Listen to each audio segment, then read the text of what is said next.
चलिए हम लोग कंटिन्यू करते हैं अपना कैश फ्लो स्टेटमेंट। उसमें पढ़ा था, कुछ क्वेश्चन किए थे ना, पीछे क्लासेस हुई थी तो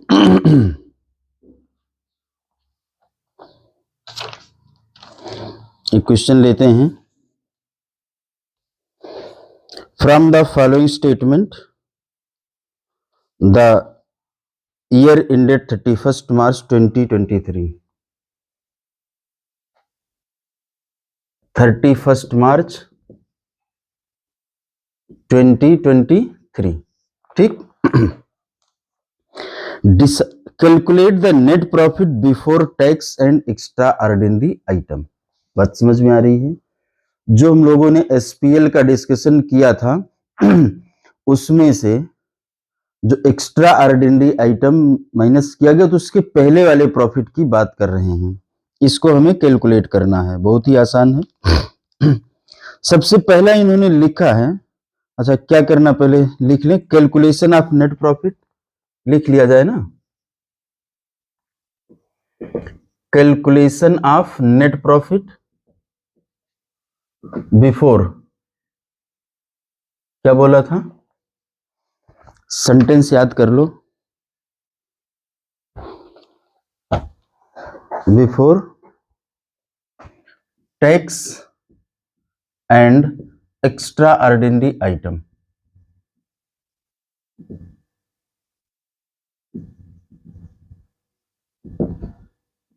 ये कैलकुलेशन करना हमको। अब हमने इसमें पहली लाइन देखी, क्या लिखा है देखना जरा। Surplus that is balance in statement of profit and loss opening. Opening का मतलब क्या हुआ? ये 2 लाख रुपए दिया गया है। बोलिए ओपनिंग का यहां क्या रिलेशन है? इसका मतलब है पिछले साल का हुआ। और आगे इन्होंने बताया है surplus that is balance in the statement of profit and loss closing 672। ये हुआ।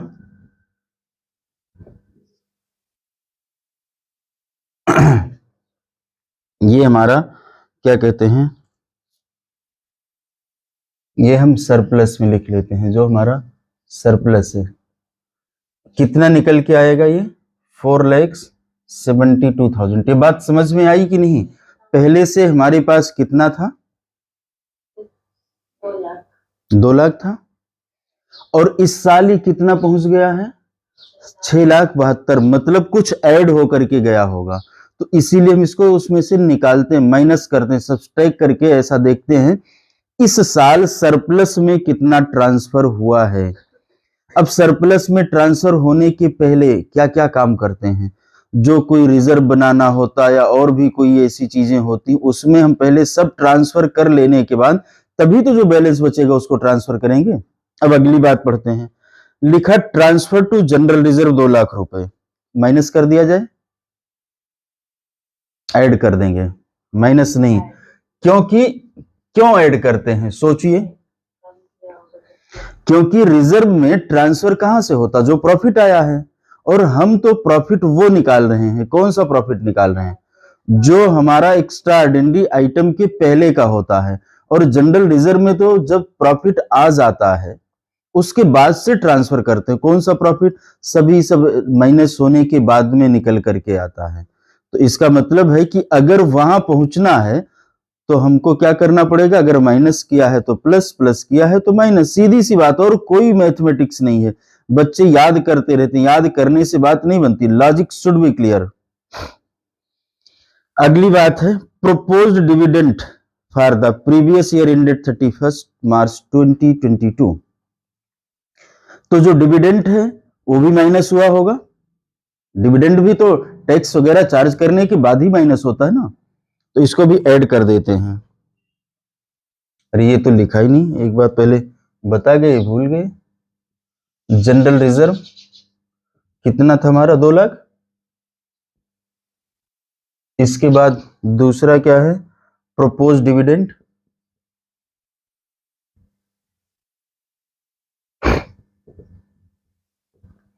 ये हमारा है 1,80,000।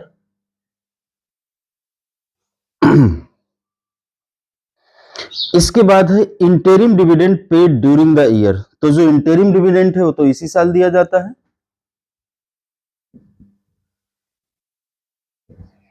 मैंने ये सब बता दिया था कि कौन सा डिविडेंड होता है, क्या होता है, ये बता दिया था ना। इंटरिम डिविडेंड कितना है? 1,44,000। इसके बाद provision for tax made during the current year. तो इसको क्या करते हैं? माइनस करते हैं। ध्यान देना, माइनस नहीं करेंगे, ऐड करेंगे। प्रोविजन फॉर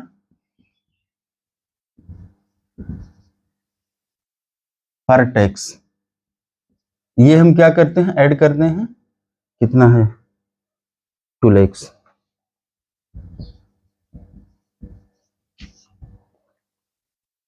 टोटल इसका निकालिए कितना होगा? 2 1 3 1 4 4 2 6। ठीक है, 4 12।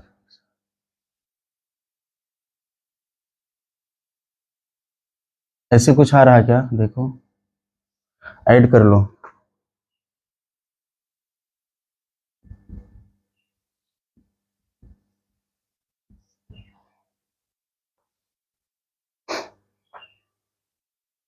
अरे हमने ये जोड़ लिया, 2 1 3 3 1 4 4 2 6 6, ये हो गया। 80 और 44 1,24,000 हो गया। तो 6 1 7 7,24,000 हो गया। अब आपको जोन सी मैथ आती है उसी से करना, किसी की नकल के चक्कर में नहीं पड़ना चाहिए। यहाँ कैसे जोड़ा? देखो, हम कई तरीके से जोड़ते हैं। अभी हमने 24 24 हमें याद है, 24 2 जा 48 3 जा 72 और 4 जा, तो 3 जा 4 जा उसमें जोड़ दिया। ऐसे भी जोड़ लेते हैं। अभी आ गया समझ में तो ठीक है, नहीं आया तो आप ऐसे जोड़िएगा, 2 4 6 और 7 2 9, इस तरीके से जोड़ लेना। हाँ, चूंकि ये जो मैं जोड़ रहा हूं ये एक तरीके से क्या है, शॉर्ट ट्रिक है जो बन जाती है अपने आप दिमाग में। अब ये मत पूछना कौन सी शॉर्ट ट्रिक है, पता चलेगा कि शॉर्ट ट्रिक सीखने के चक्कर में चैप्टर ही गायब हो जाएगा। उससे पहले आप ऐड कर लेंगे। इसमें कोई डाउट है? नहीं ना? कोई डाउट है? तो हम लोगों ने नेट प्रॉफिट कैलकुलेट कर लिया। तो मुझे लगता है कि अब हम लोग नेट प्रॉफिट का जो कैलकुलेशन है ये ढंग से सीख चुके हैं, या अभी भी डाउट है? बताइए।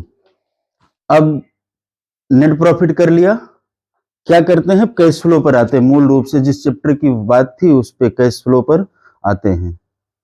तो मुझे लगता है वो पोर्शन थोड़ा सा लोगों को परेशान करता है, वो उतना खत्म हो चुका है। अब हम एक क्वेश्चन लेते हैं। From the following information calculate cash flow from operating activity. क्या करना है? कैश फ्लो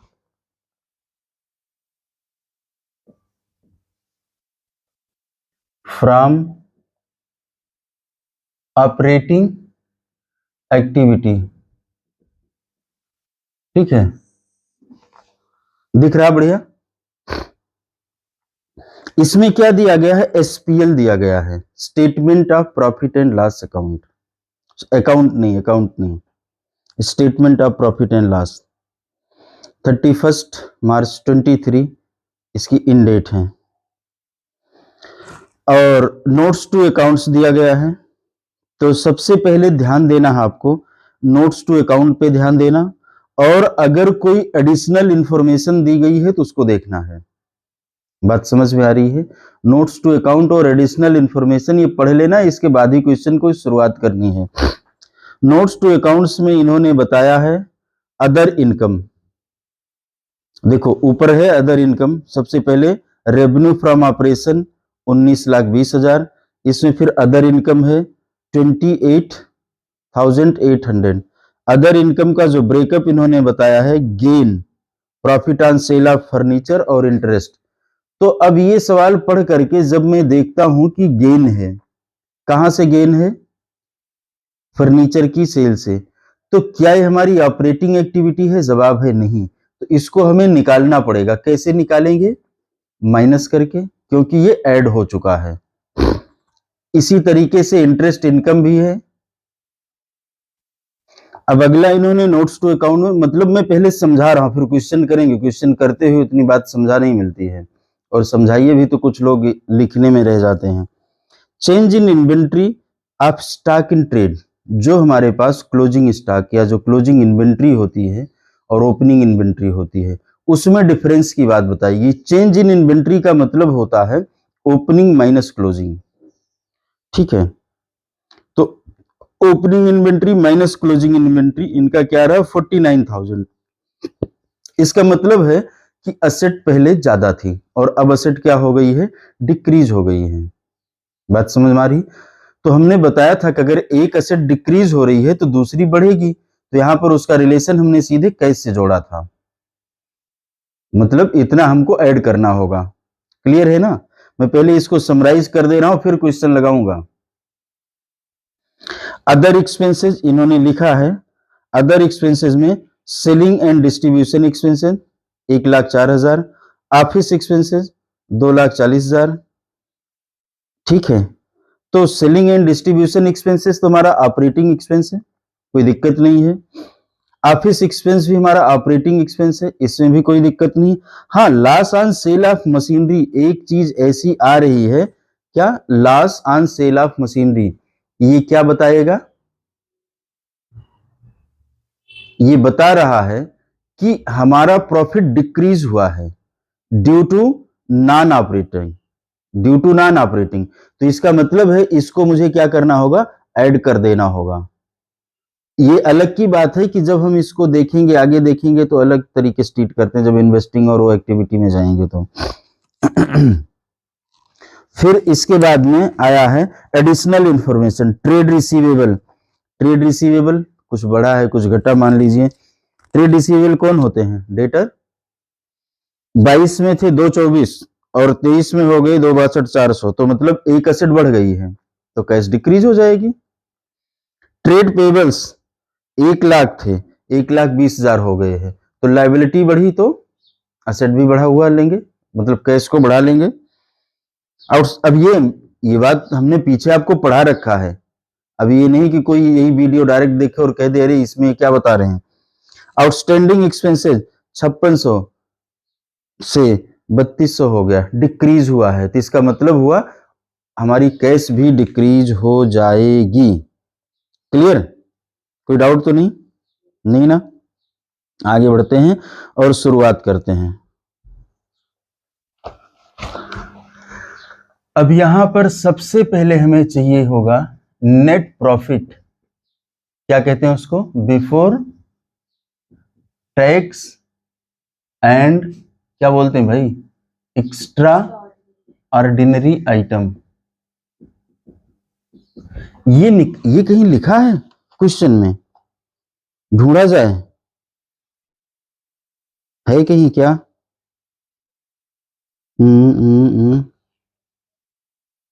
कहीं तो लिखा होगा, हाँ है, सीधा सीधा इसमें निकालना नहीं, बच गए। अभी आगे क्वेश्चंस आएगा जिसमें ये भी निकालना होगा। तो प्रॉफिट बिफोर टैक्स इन्होंने लिख दिया है, क्या लिखा है, 1,85,600, 1,85,600, ठीक। अब इसमें कुछ करना होगा, क्या करना होगा, ऐड और सब्सट्रैक्ट।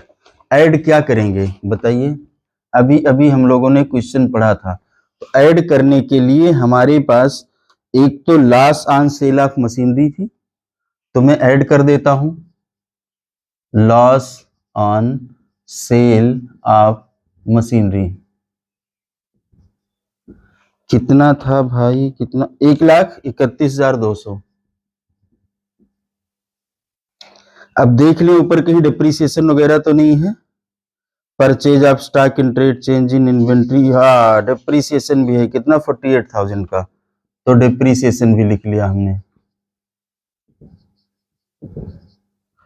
कितना, 48,000। ऐड कर लेते हैं, दोनों को ऐड करिए, कितना होगा, 209। इसके बाद अब इस दोनों को ऐड किया जाए, 008,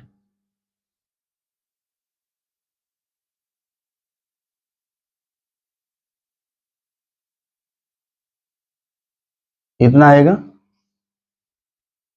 यही तो है ना, कुछ गलत तो नहीं है ना। अब आगे लेस भी करना है। क्या लेस करना होगा?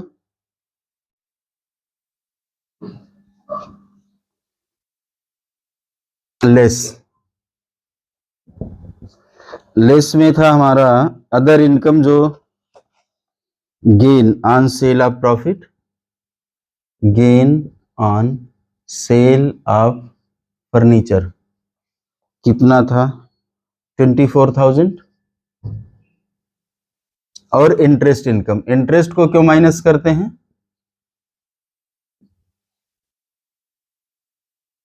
क्योंकि ऑपरेटिंग एक्टिविटी नहीं है।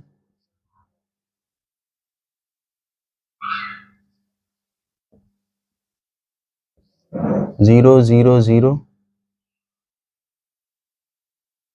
6 8 होगा 3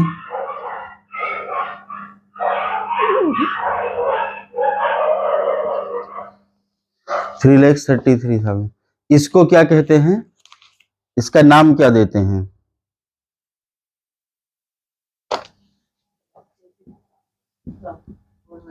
operating profit before working capital change. अब इसमें वर्किंग कैपिटल चेंज को देखना। वर्किंग कैपिटल चेंज का मतलब हुआ जो असेट और लायबिलिटी में इंक्रीज और डिक्रीज होता है। बात समझ में आ रही ना? कौन सी एसेट लायबिलिटी में? करंट असेट और करंट लायबिलिटी की बात कर रहे हैं ये, ठीक है। तो हम लोग चलते हैं। हम लोगों ने क्या पढ़ा था कुछ, अब इसमें ऐड करते हैं। इन्वेंट्री ओपनिंग ज्यादा थी और क्लोजिंग कम थी। कितने का डिफरेंस बताया था? 49,000 का। तो हम इन्वेंट्री लिख लेते हैं।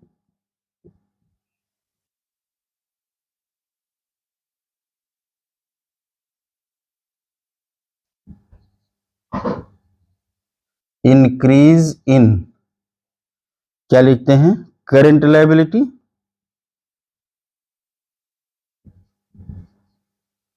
और डिक्रीज इन करंट असेट, ठीक है।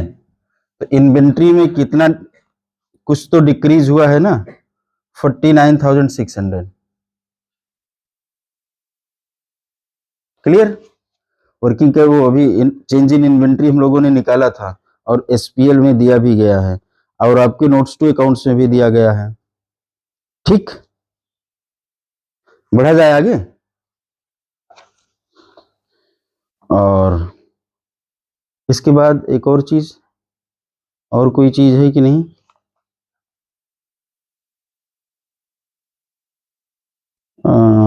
Inventory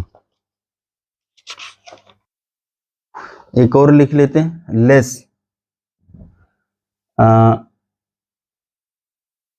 decrease in current liability और इंक्रीज इन करंट असेट, ठीक है। अब हम आगे आते हैं ट्रेड रिसीवेबल। ट्रेड रिसीवेबल क्या है हमारा? एसेट है, करंट एसेट है, और ये 224 से 262 हुआ है, मतलब बढ़ गया है, तो इसका मतलब है माइनस होगा। तो इसको लिखते हैं ट्रेड रिसीवेबल।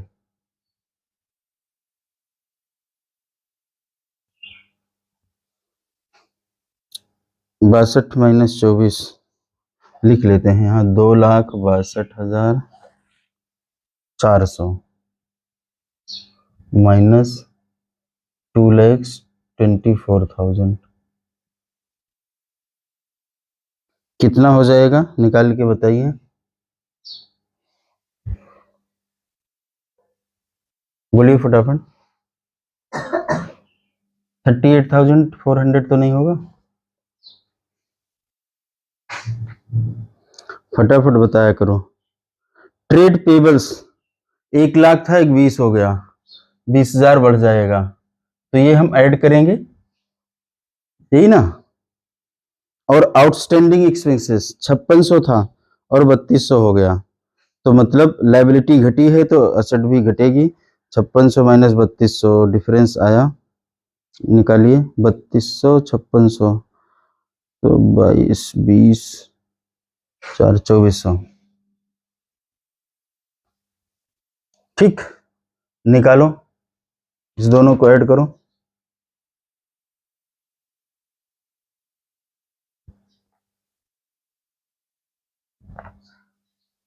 $69,600 इसमें ऐड करेंगे तो 006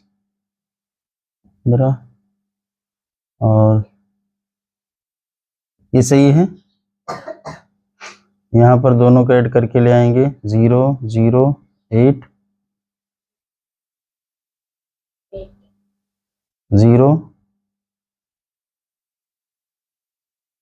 4 008 4 यहाँ कितना बचेगा 5 3। सही है कि गलत है कुछ?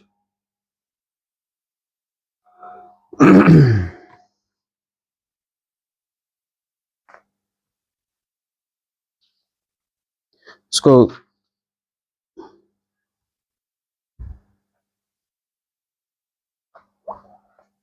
देख लो, ये आंसर सही आ रहा है कि नहीं, जोड़ घटा लो।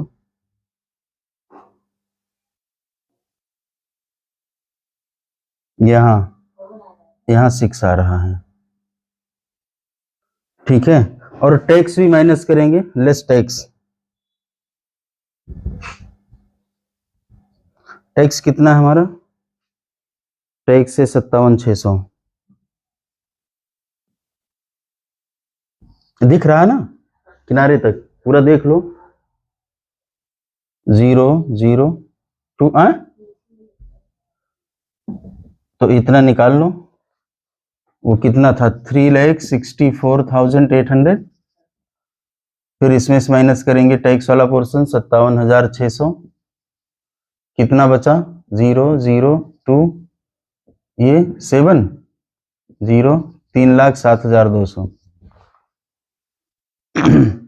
क्लियर?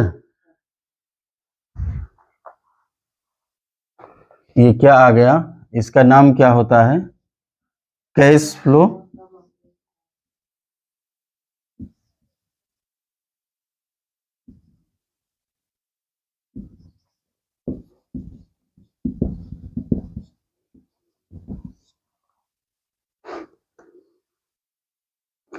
ठीक। कोई डाउट है? चलिए फिर मिलते हैं।